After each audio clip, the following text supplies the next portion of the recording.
Okay, it looks like we're live. So, good evening, everyone. Welcome to the ladies' edition of the Prince Hall Think Tank.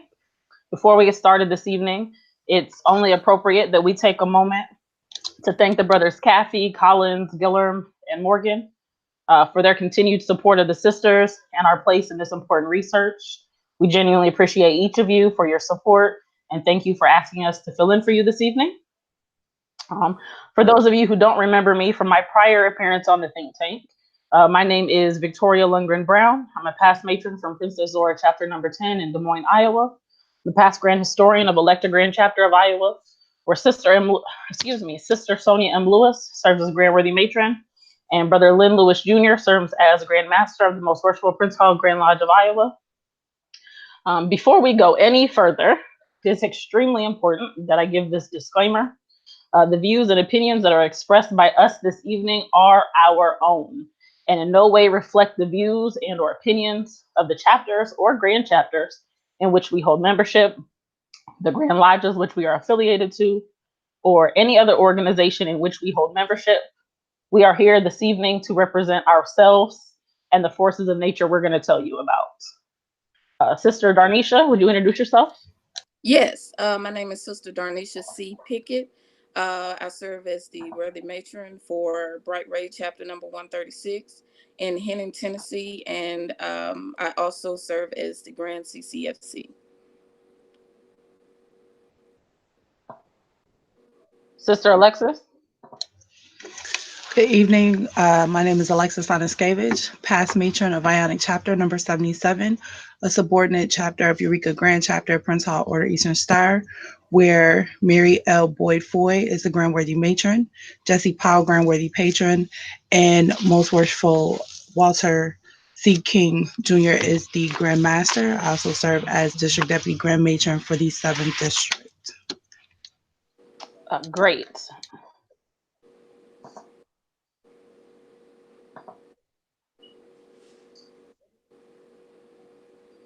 Sorry about that. Great, sisters. I am definitely glad not to be the only woman on tonight's show. It is awesome to be able to be here amongst you this evening. Um, I think we should just go ahead and get right to it. Tonight, everyone, we're going to bring you presentations on three amazing women who were members of the O.E.S. But while these women were members of the O.E.S., that is just one of the things they did. And so we're not here tonight to focus on that alone, although that will be mentioned by all of us. We're here to give you an overview of the things that they did. All three of these women lived pretty much around the same time. And so I kind of want to give you some important dates for perspective before we get started. Um, so the legal institution of slavery ended in 1865. Notice I said the legal institution of slavery. And then in 1870, um, the 15th Amendment was passed that prevents states from denying the right to vote based on race, color, or previous conditions of servitude. World War One began around 1914, and women got the right to vote in 1920 by the passing of the 19th Amendment. Um, so keep in mind, these women who were born in the middle to late 1800s and died in the early to mid 1900s lived through some of the biggest growth of our people since being brought to this continent. So again, just keep that in mind. If you want to go ahead now and start posting questions in the Prince Hall Facebook group or in the live chat, we just ask that you please keep the questions to the topic at hand tonight. We are not going to be entertaining too many questions outside of our actual presentations. So again, if you could please respect that, we'd greatly appreciate it. I believe that Darnisha has volunteered to go first. So sis, if you'd like to get started. All right, no problem. Thank you so much, and good evening to everyone. Today I'll be speaking about past Grand Worthy Matron Virginia E. Walker-Broun.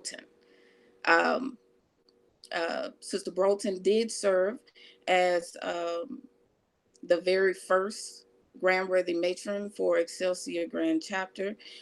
She was born on March 1st, 1856, to Nelson and Eliza Smart Walker. Nelson and Eliza both were born into slavery. Nelson Walker was a barber and also a businessman. And he also was the first African American lawyer to be admitted to the bar in Davidson County, Tennessee. A good fact about Nelson Walker is he also was a member of Rock City Lodge #1 in Nashville, Tennessee.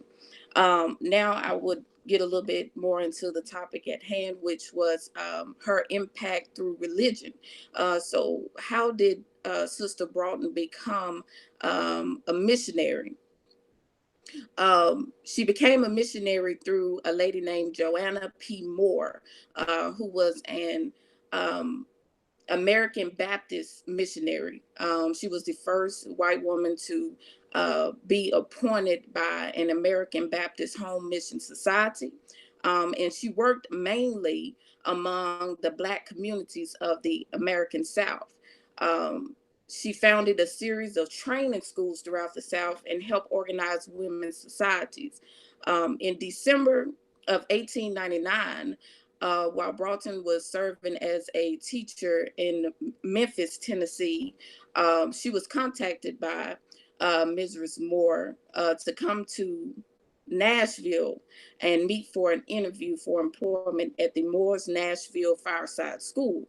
Now, what is not clear about this interaction is what prompted her to contact Sister Broughton, because she didn't actually apply for this position. Uh, Through the reading of their interactions, Moore knew that Sister Broughton was very smart and that she was a part of the first graduating class of Fisk University. She graduated in May of 1875. Uh, J.P. Moore also spoke about Sister Broughton in her book, In Christ's Stead.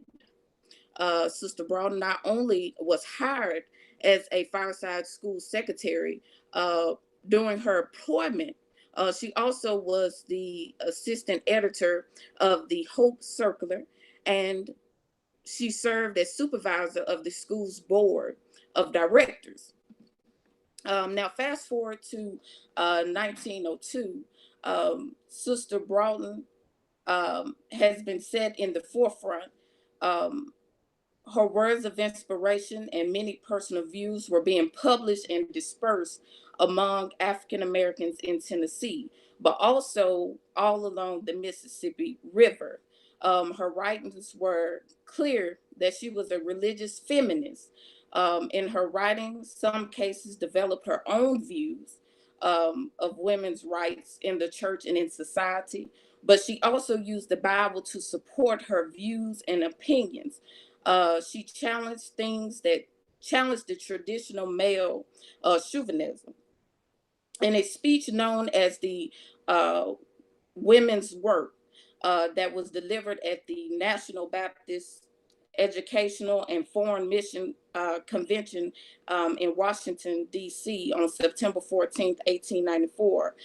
She drew from the Bible to argue that in God's eyes, women deserve to stand alongside men in American institutions.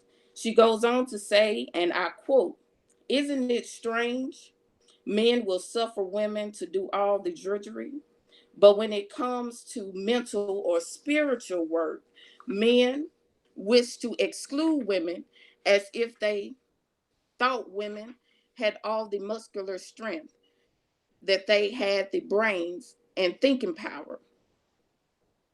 Sister Broughton's confidence in her work and in her speeches were unusual and bold. Although she wanted to create unity, she was labeled as a mannish woman by men and counterparts. Some of her Bible bans actually dissolved because of men's attitudes. Among dealing with among dealing with her men counterparts involved in the church, She also had a run-in with her husband, Julius Broughton, who felt that she was away from home too much and she was doing too much. So Julius Broughton felt that she was spending too much time away from home. I'm pretty sure that Sister Broughton spending several months away from home as a delegate at the fifth World's International Sunday School Convention, which was held in Rome, Italy, in 1907, had a little bit to do with that. But while she was away for those months, she actually visited Switzerland, France, and London. Sister Broughton taught and formed Bible bands throughout West and Middle Tennessee. The Bible bands were established to encourage the daily study of the Bible. In many cases, these bands were informal schools teaching former slaves to read. Sister Broughton traveled up and down the Mississippi River, which is very interesting because in one of her writings, she wrote that she was naturally scared to travel by water. Um, she felt that forming these religious women into a strong regional network assisted Broughton to pave the way for the formation of the National Baptist Women's Convention in 1900. Sister Broughton had a list. She wrote numerous of articles, um, books, and other speeches that really told her views about women's rights. That really was her thing, was women's rights, and she used the Bible to do it. Everything that she said, everything that she taught, was all backed up by Scripture. Sister Broughton's vision was to empower women. She used the Bible to uplift and teach women and children to read. These were former slaves who were just being freed from slavery. Uh, and she used the Bible to do that. But she wanted to make sure that they comprehended the word. And she used her bachelor's degree in education from Fisk University for that larger mission. She was able to train and inspire the race through religion.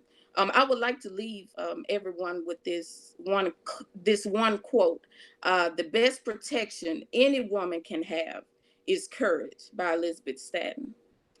Thank you so much. I did have a presentation prepared, but due to technical difficulties, I was not able to use it, but I will upload the actual presentation to the Prince Hall think tank. Thank you so much.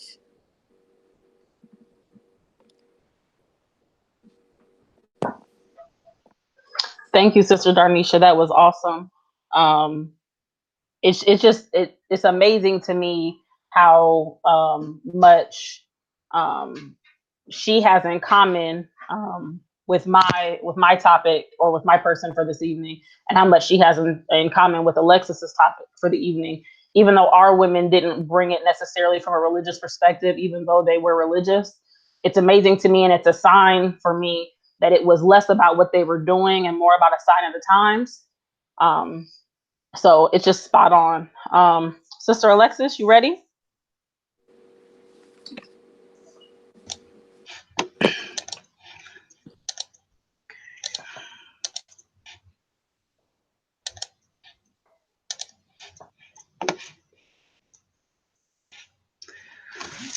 So, this evening, I'm going to be speaking about past matron Mary Morris Burnett Talbert. She was certainly a incredible woman, just to start out with, and one of the things is I don't think it was her intention, but she did truly change the landscape of American history, and she would become known as the best known colored woman in the United States. She was born Mary Morris Talbert on September 18th, 1866 in Oberlin, Ohio, to Cornelius and Caroline Nichols Burnett. She was raised in Oberlin, where she also graduated from high school and graduated from Oberlin College with a literary degree at a time when higher education for white women was rare, but for African American women, it was next to unheard of. After spending several years teaching in Arkansas, she was named the principal of Union High School in Little Rock, Arkansas. But because of her impending marriage, she was asked to step down. So she ended up marrying William Talbert, and he found a job as a city clerk, and they moved to Buffalo, New York, where she gave birth to her only daughter, Sarah Mae Talbert. She joined Buffalo's historic Michigan Street Baptist Church, where she would become a leader in the congregation, forming the Christian Culture Congress, and would serve as its president until her death in 1923. And Buffalo is where Mary Talbert would begin her career as a pioneering public and civic leader. Her passion was the improvement of her people. She gave her life to the cause of women's rights, equal education, ending lynching, and women's suffrage. In 1899, Mary Talbert found the Phyllis Wheatley Club of Buffalo, an organization designed to help women assimilate into urban cities.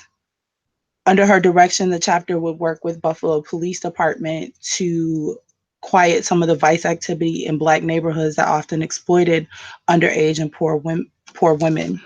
She worked to raise money to provide books by African American authors and books that she believed would be an honest and truthful depiction of the Negro experience in America.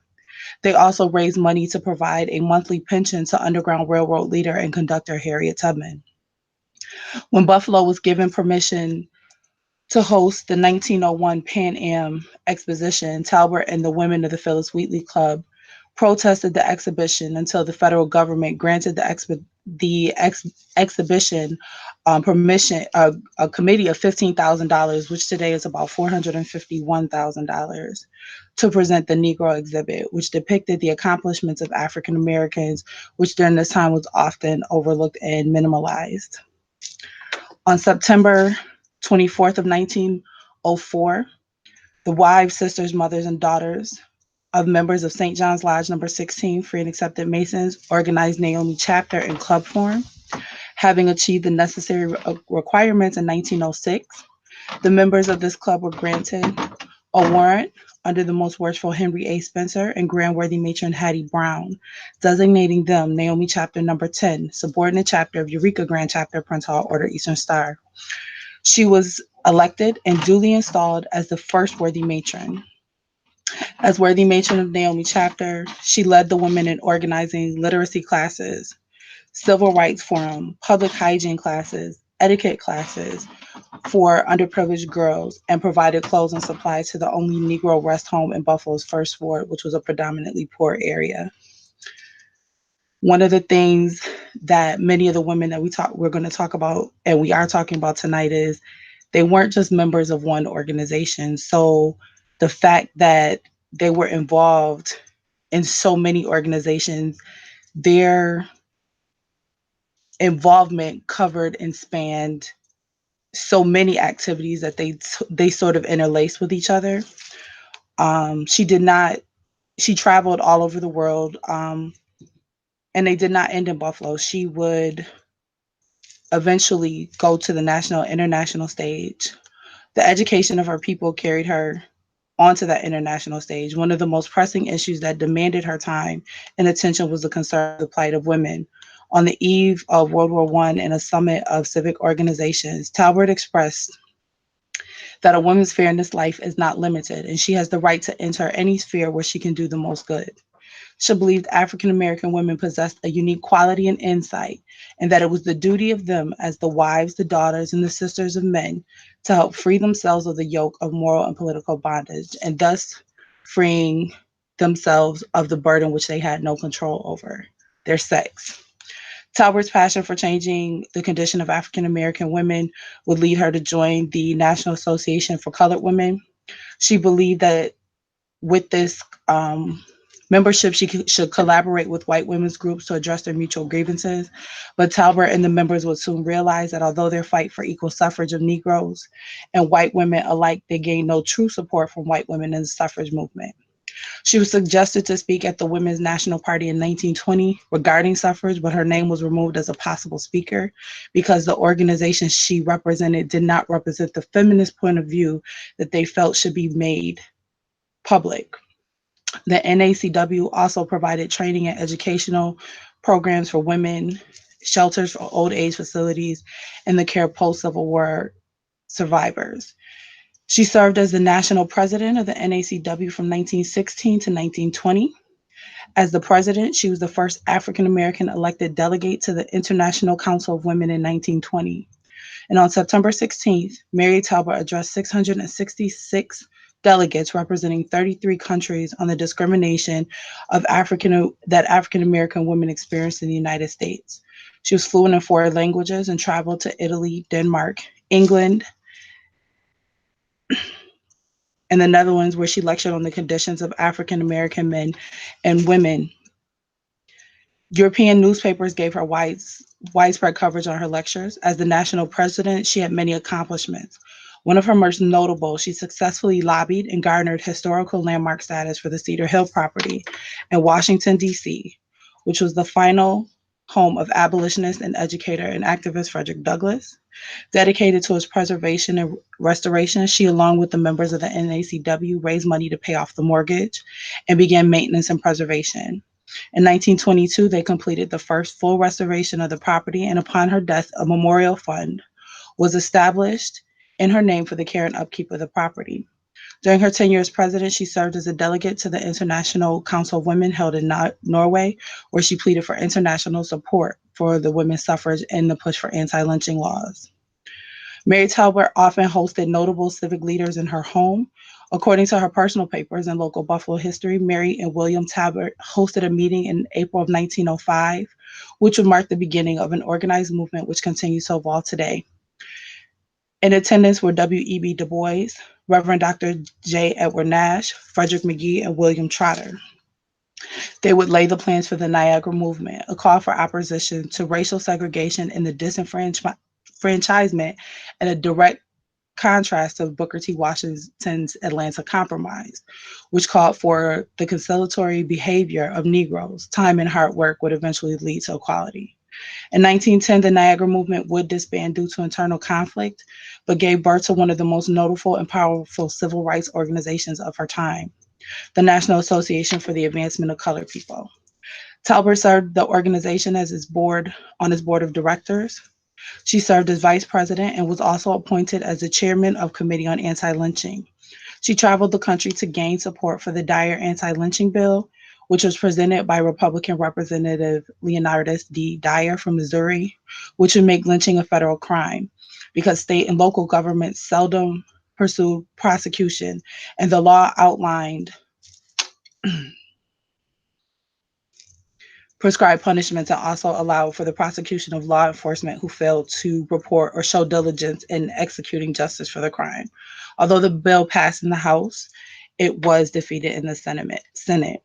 But Talbert never gave pause to her support of the cause. She often wrote articles regarding the statistics of lynching in the South, and they appeared in the official publication of the NAACP, The Crisis, local and national publications. In 1922, Mary Talbert became the first woman to be awarded the Spring Iron Award by the NAACP, given for outstanding achievements of a Negro woman. Mary Talbert is recognized for several organizations that she served, but is forgotten as one of the first historians of her generation. She wrote extensively about the history and plight of African Americans that were published in papers across the country, and published two books: The Achievements of Negro Women During the Past 15 Years, which was published in 1915, and The Life of Harriet Tubman, which was published in 1918. Talbert died on October 15, 1923, after a life well lived, and was buried in Forest Lawn Cemetery. And 82 years after her death, she was inducted into the National Women's Hall of Fame in Seneca Falls, New York, for her tireless efforts on women's rights.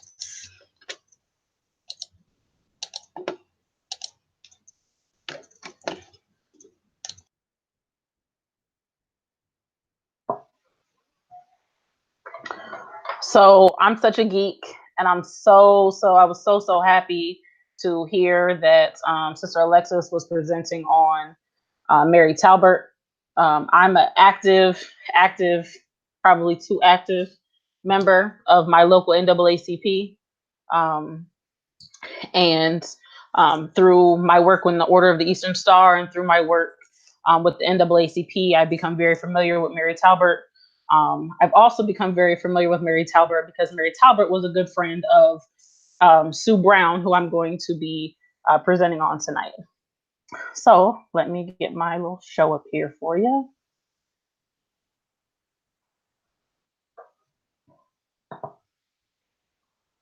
I can tell you, I don't know how the brothers deal with this technology every month. This is a lot.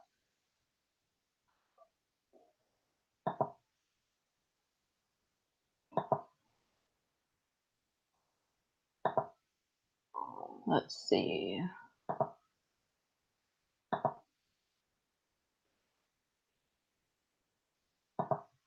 Oh no. All right. So, like I mentioned, tonight I'm going to talk to you about a woman who was um, known as one of Iowa's most noted and effective civil rights leaders of the 20th century. I would argue that she should be known as just point blank period, one of the most noted and effective civil rights leaders of the 20th century.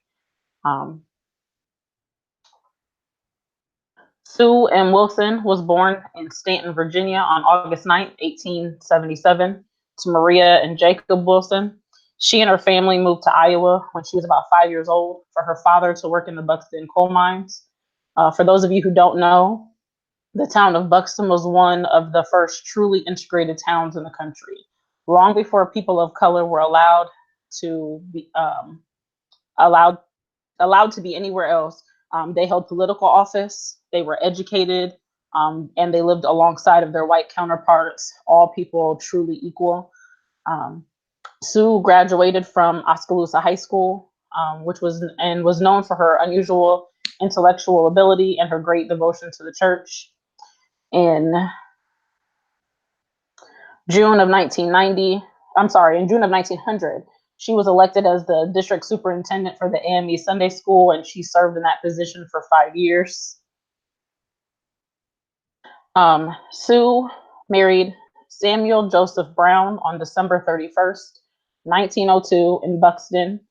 Joe was one of the first Black men to receive a law degree from the University of Iowa. He is also a significant contributor to the progression of Black people in the state of Iowa and across the country. He served as Grand Worthy Patron of this jurisdiction, as well as Grand Master. Shortly after they were married, the couple moved to Des Moines. It was said that after their move, the Browns purchased a set of encyclopedias that her husband used in conjunction with his law books to ensure that she had an extensive education. Sue said that she began to make a personal study of members of the race, especially the female, because almost nothing had been published about them prior to. She continued to study law with her husband and became one of the first Black women in the state of Iowa to serve as a notary public. Sue, like Mary Talbert, was known to be what we call a consummate club woman and a consummate race woman. She joined current clubs, she created new clubs, and she worked to unite clubs for the betterment of the race. She understood that progress would be had by crossing all lines and not restricting her time to one organization. Her focus was always very clear: do whatever was necessary to uplift the entire Black community. She was well respected by all in a time when class divisions inside of the race were just as bad as race relations in the country overall. She was known for wanting to uplift everyone, Black or white. Because of her passion, dedication, and access, she ascended the ranks in most of her clubs. She's a noted founder, officer, and major contributor to almost every club in which she held membership. In 1914, she invited Mrs. Margaret Washington, that's Booker T. Washington's wife, who was at the time the president of the National Association of Colored Women, to speak in Des Moines about the necessity of charitable actions and cooperation within our race. Also, by her invitation, Mary Talbert, the successor of Mrs. Washington, came to speak to Iowans. While she was here, she was able to meet with the governor and contribute to the cause of unity of the race. Sue later worked with Mary Talbert and others to help the trustees of the Frederick Douglass Association maintain and continue his legacy and home. When when war was declared by the U.S. on Germany, all male citizens were drafted. The U.S. government located the first and only officers training school for colored men at Fort Des Moines in 1917. They also housed up to 15,000 colored officers in Camp Dodge. The remaining citizens of the city rose to the occasion, doing all they could to support the soldiers. Sue Brown could be found working in the war camp community service and helped form a club called the Company Mothers that adopted the service members as one of their own. Sue even tried to form a group of officers, of the officers' wives into a club. Sue became a member of the O.E.S. in May of 1911. She became worthy matron of Princess Ozille No. 9 in 1912. In March 1915, at the second meeting of a local past matrons and patrons event, she encouraged the group to form a permanent organization to be named the Deborah Administrative Council. She was elected that organization's first president and encouraged all groups across the country to duplicate the effort.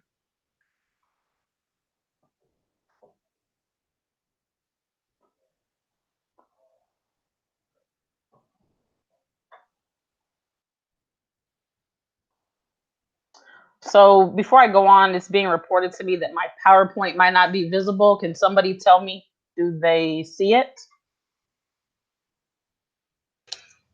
It's up, but it's only on the first page. Oh Yeah. no. Yeah, it's only on the first slide, so.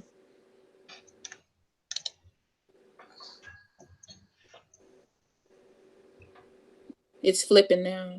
Yeah. Okay.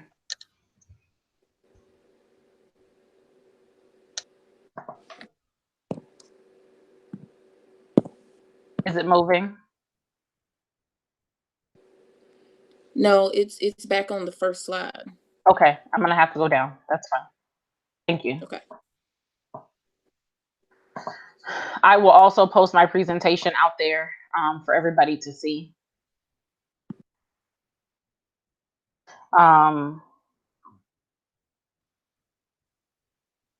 Okay, so she was named the first president of the Deborah Administrative Council locally, and she encouraged all cities across the country to duplicate the effort of creating organizations for the past matrons and patrons to provide input on the growth of their local organizations.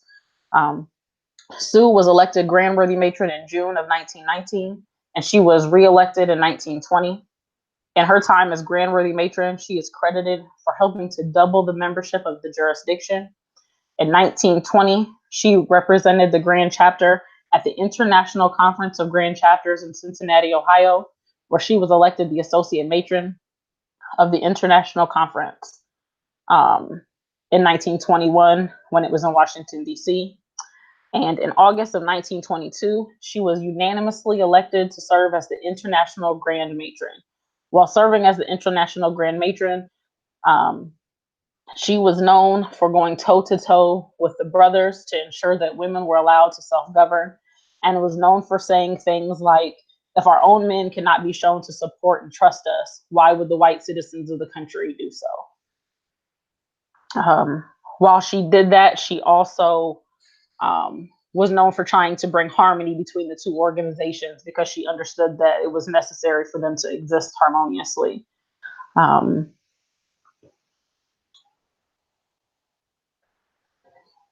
July 12th through 16 in 1920, while at Tuskegee, she helped co-author the Platform for Colored Women of America with Mary Terrell, Alex Dunbar Nelson, and others. This was a highly political document encouraging women to pick themselves for exercising their newly acquired franchise. The document also recommended racially relevant education protest mob violence and do other things to further the race. After women received the vote in 1920, Sue started the Des Moines League of Colored Women Voters. This was the first organization of its kind for white or Black women in the state of Iowa. She said, "In this new day, our women everywhere should be urged to make use of the right of suffrage, where they are permitted to do so, and that when they vote, not to fail to place in office men and women who safeguard the interest of our group." In 1915, she helped to found the Des Moines branch of the NAACP. Around 1922, 14 years before the National NAACP Youth and College Division was created, she established the first Des Moines NAACP Youth Council. She was then recognized for unselfishly devoting her time to the development of the youth chapter and ensuring that the Black youth had a seat at the table involving the development of the Black Des Moines community. She also encouraged members of the O.E.S. across the country to establish juvenile departments, and where it was not practical to do so, for the O.E.S. to support the junior division of the NAACP so that race history is taught and Black ideals would be instilled in our young people. She served as the Des Moines branch's second president, one of the first female presidents nationally, from 1925 into 1930. During her tenure, the NAACP helped defeat 3 Jim Crow marriage bills and various other civil rights violations. National NAACP leaders worked with Brown to cement a relationship with Masonic leaders across the country because they believed the Masonic family was the most effective connection outside of the church to reach our community. In 1915, she established the Colonel Charles Young Auxiliary of the American Red Cross, where she served as chairman. She often spoke that while Iowa was a leader in Black education and employment, that we still significantly suffered from a failure to allow our people to teach, serve on grand juries, serve in local government, and other discriminatory practices. So many Iowans would take their talents to places that were more accepting. However, she reported that due to the work of club women, the members of the race locally had a significantly lower percentage of people living in poverty than that of their white counterparts. As chairperson of the Iowa Association for Colored People, Sue supervised the building of the university's girls' home in Iowa City, which became one of the first owned and operated university dormitories for African Americans outside of any traditional the Black college. This facility later became known as the Sue Brown Hall. She wrote a regular column in the Bystander, which was a local Black-owned newspaper, and went on to write 3 books about race women, including the history of the Eastern Star among colored people and the history of the Central Association of Colored Women. Through all her work and membership, she spoke often and proudly about the origin and progress of the Negro woman.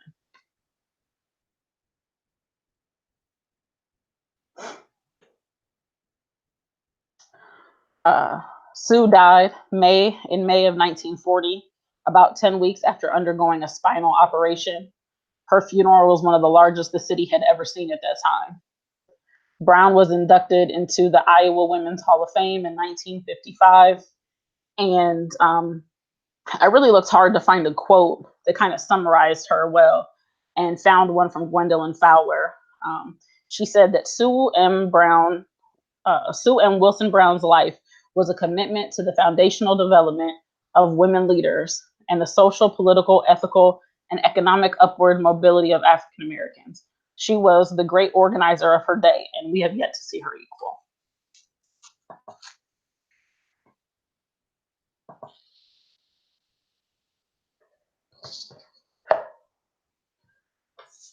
So I think I'm back. And I believe that we have time for questions. So let's see.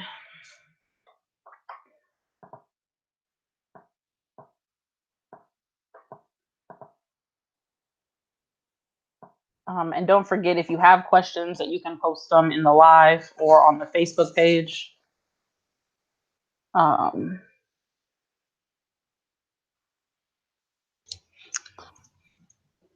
Okay, so I have a question that is for Alexis. It says, Sister Talbert has an amazing history. Club women were very active back then. Do you know if she was an active participant in the interstate conference of grand chapters? No, actually, she was not. She, unfortunately, because of the litany of activities that she was involved in, she did not get involved in Grand Chapter Affairs past Naomi chapter number 10. I do know that she did serve as an appointed position. It is not clear exactly what position that she did serve according to Grand Chapter, but she did serve in a state level appointed position, but that was the extent of her participation.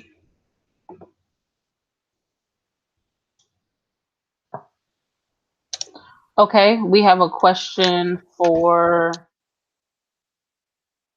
Sister Darnisha. The question is, does Sister Broughton have any significant contribution to the Prince Hall Order of the Eastern Star? Historically, PHA has never supported the women's empowerment platform.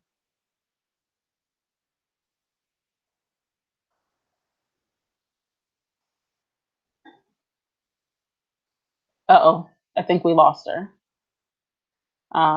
That's okay. If we can find another question, we'll come back to that one.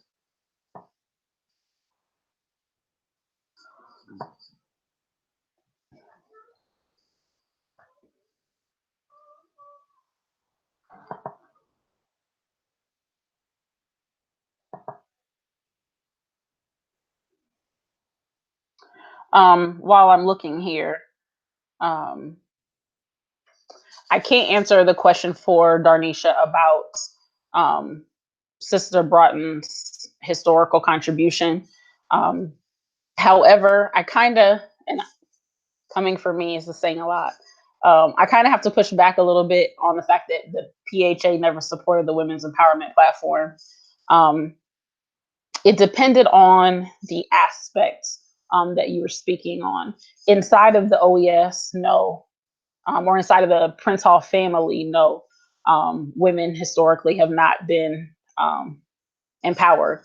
However, without the work of other members of the order and Prince Hall Masons, some of the work that the women we've talked about tonight wouldn't have existed. They worked with those women and supported those women thoroughly. So I just kind of wanted to clear that up just a little bit. Okay, Alexis, I'll let you answer this one. How does it feel to bring O.E.S to this platform? It's really, it's actually amazing because of the simple fact that there's so much history that as members of this organization that we don't know. And the fact that we have the opportunity to highlight such amazing women, and these are only 3 of some of the powerhouses that we have. So I'm really excited for this opportunity. And I think for me, it's even a learning experience to learn about. I was very familiar with Sue Brown, but I was not as familiar with Sister Browder. So that was for me, that it's a learning experience. It's really great.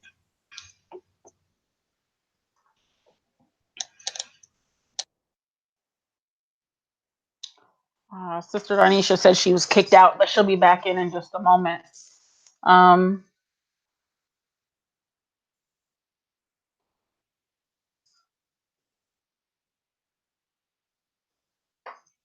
Okay, so this next question is a good one. It's a really good one.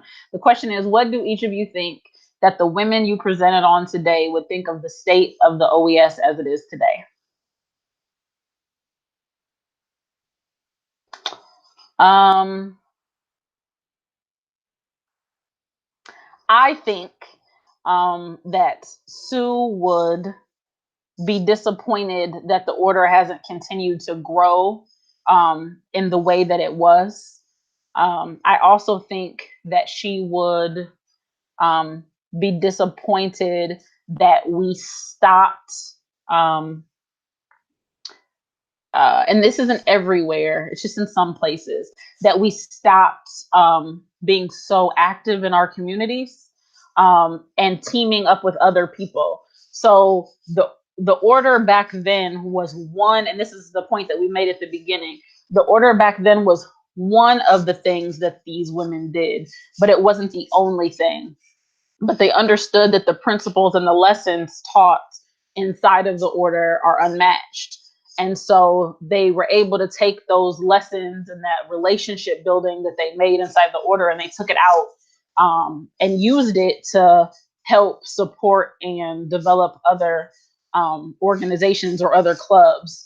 And so I think that she would be disappointed that we've kind of turned in on ourselves and don't go out as often as we used to. And it's interesting to me because all of us are still parts of multiple organizations, right? All the sisters I know are in sororities, or in this, they're in the NAACP, they're in that. So it's possible for us to do it, but for some reason we've compartmentalized things. You know, if you're at the NAACP, you leave it there. If you're at O.E.S, you leave it there.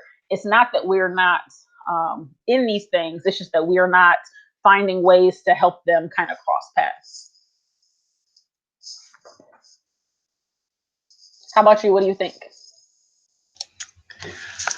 I absolutely 100% agree. I do think that Sister Talbert would be disappointed at the state of not just the order, but of the colored women's clubs movement in general.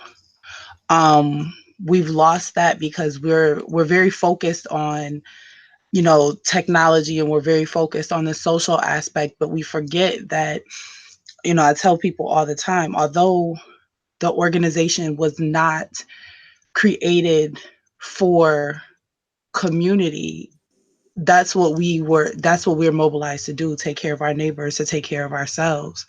um and I think that we don't often enough work together, because it's all about whose name is in headlights versus let's work together and let's find a common goal. We don't have goals anymore. And one of the things that, and I mean, I hate to say it like this, but as Black women, we're always the last people to see justice. We're the last people to um, be defended. And unfortunately, as a Black woman, we haven't, and it's partly my fault and all the people that, you know, are in these organizations, is that we don't stand up and say, hey, look at us over here. This is our goal. Let's work towards this goal, instead of worried about whose name is in headlights. And I think that one of the things is all these women have in common is they had a common goal, and that was for the empowerment of women, that it was for the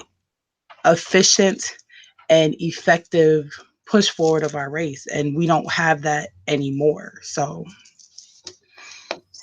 I'm curious, do you feel that that is a sign of the times, and that I hear old folks say it a lot.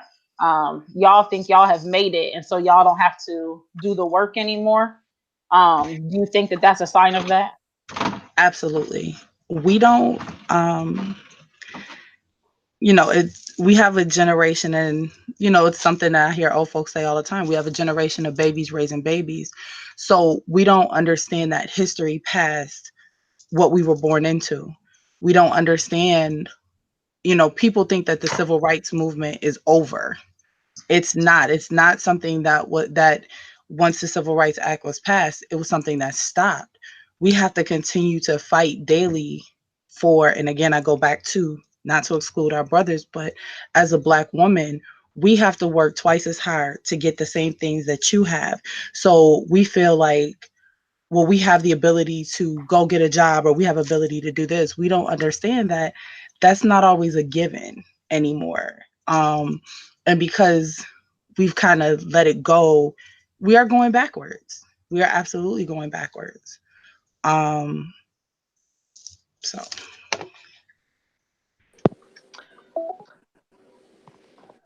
Oh, Darnisha's back. Yay. Can you hear us? Hey. So we had a question for you. The Yeah. question was, does Sister Broughton have any significant contributions to the Prince Hall Order of the Eastern Star? Um, okay. As far as her mixing the two, which I think that's what the question is asking. Um, in none of her in any of her writings that I found, she mentioned that she was a member of the order. Women's Work, a brief sketch of the life and labors of V.W. Broughton.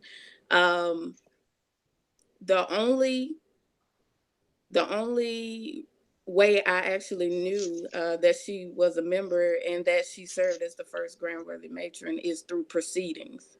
Wow. So she kept those two things totally separate. Although she alluded to a lot of things, if you are a member, you'll be able to catch on to them. But she never mentioned it at all. Proceedings was the only thing that told me that. So I actually think that's a good opportunity for me to mention something that I know that Mary Terrell was big on, based on her history and her conversations, as well as Sue Brown, and that is that it is important for all of us to document what we're doing and leave it behind. You, in the moment that you are living in, don't feel like you are making history, but some woman is going to come behind you. um 100, this is 2019, these women were living in 1919. 100 years later, somebody is going to be talking about you, and do you not want them to have anything to talk about? um the other thing is the work that we do is important. Even the work that we do inside of the chapter room is important. The secret work is important. There's a way that you can talk about those things without talking about the details or giving things away, and I know that's what a lot of people are scared of. But you have to keep folders, donate them to libraries. I know the library here in Iowa, which is a major Masonic library, um, that's run by the AFNAM brothers. They would be happy. They have a Prince Hall section. They'd be happy to take anything that you send to them. That includes stuff like programs and proceedings, and little stuff from little events. You don't think that makes a difference, but I'll tell you, I've gotten a lot of information just from looking to see who was a speaker on a little one page pamphlet, like what was going on that day. Oh, look, they spoke about that type of stuff. Okay, Right. well then that leads you to something else. So it's so super important that we, as Black women and as women of these organizations, document what we're doing and leave it behind. And if you don't want it to clutter up your house, donate it to somebody. Donate it. It's so important. I totally agree with you there. Um, and just as a side note, it's funny because we struggle to find information on these women who were documenting themselves and who said, even back then, we want to write the history because it's not written. So here we are 100 years later having the exact same conversations they were having. Something has to give somewhere. And part of that is remembering that it's important for us to put ourselves first. We want to help everybody else, but sometimes you got to take a moment for yourself. Um, so there's another question. It says, when we look at the history of Prince Hall, information on men is far more ample than for that of women. Why is that? Is it that the info is not there, or there's just not as much? I think we talked about that just a little bit. I personally think that it's more important. Um, I would argue that that's not just for the O.E.S, that is for all organizations. We know that our men aren't out doing anything without our support.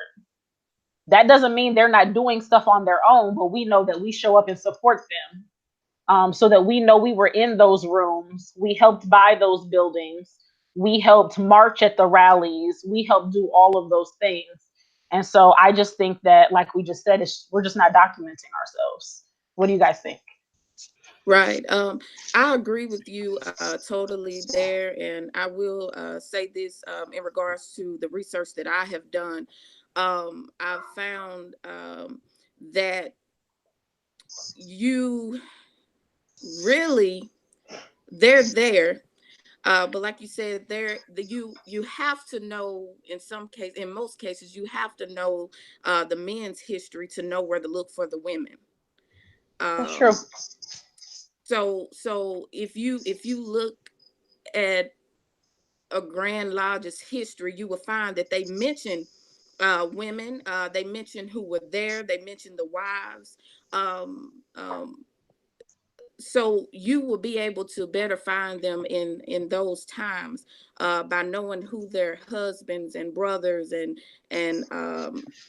were at that time, and then you will start to see their names being mentioned, and you can trace them from there.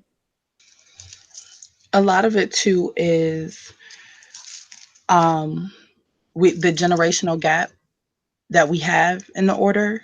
Um we have older members, and then you have this large gap of in membership. So you don't have those people who understand on the younger end that there is this history that needs to be documented.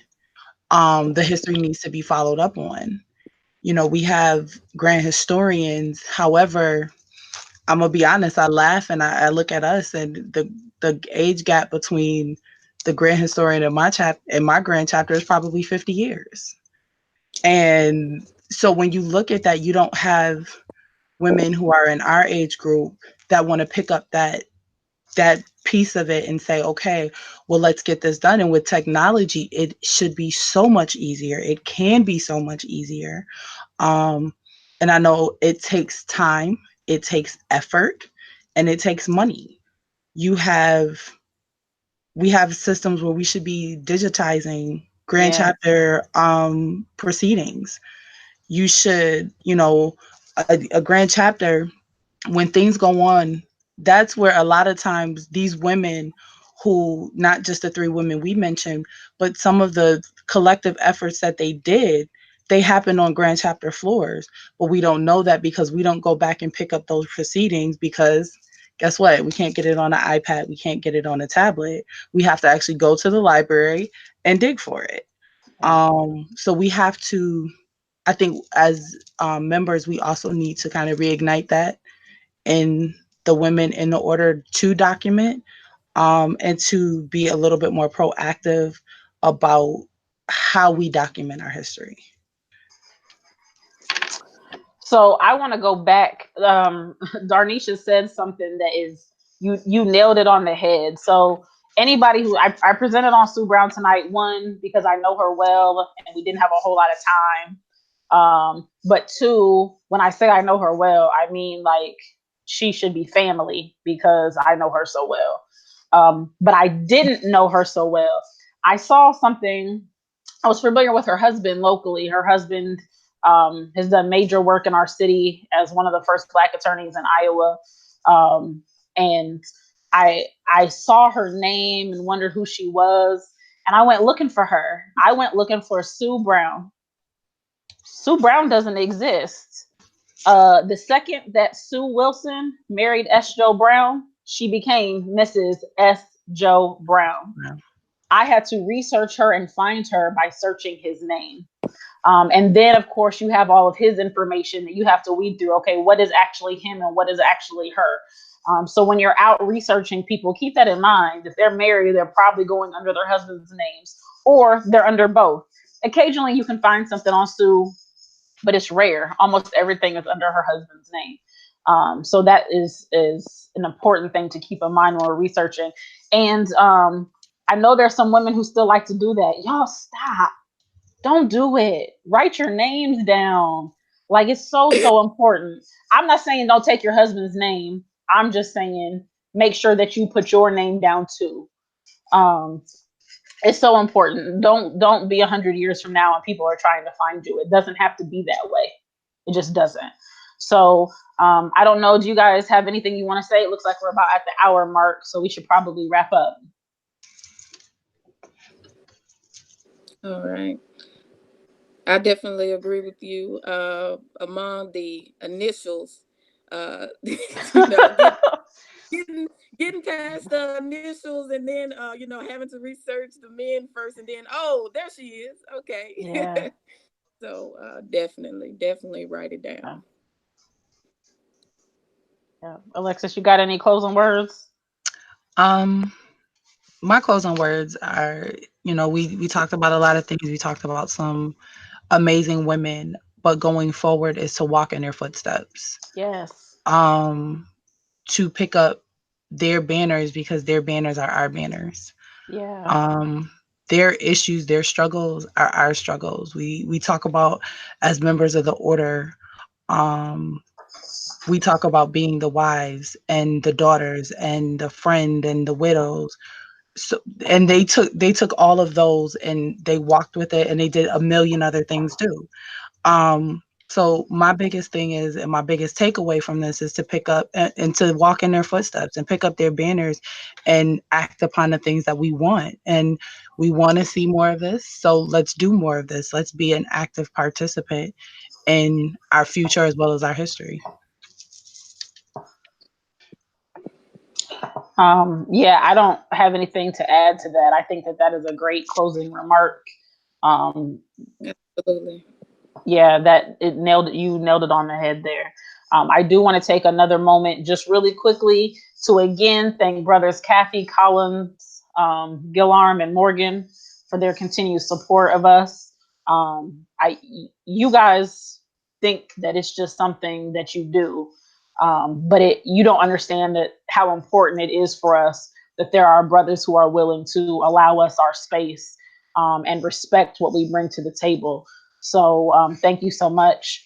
And thank you everybody for watching this evening. If you have questions or comments, please feel free to post them in the Prince Hall Think Tank group. We will be happy to come in and try to answer what we can.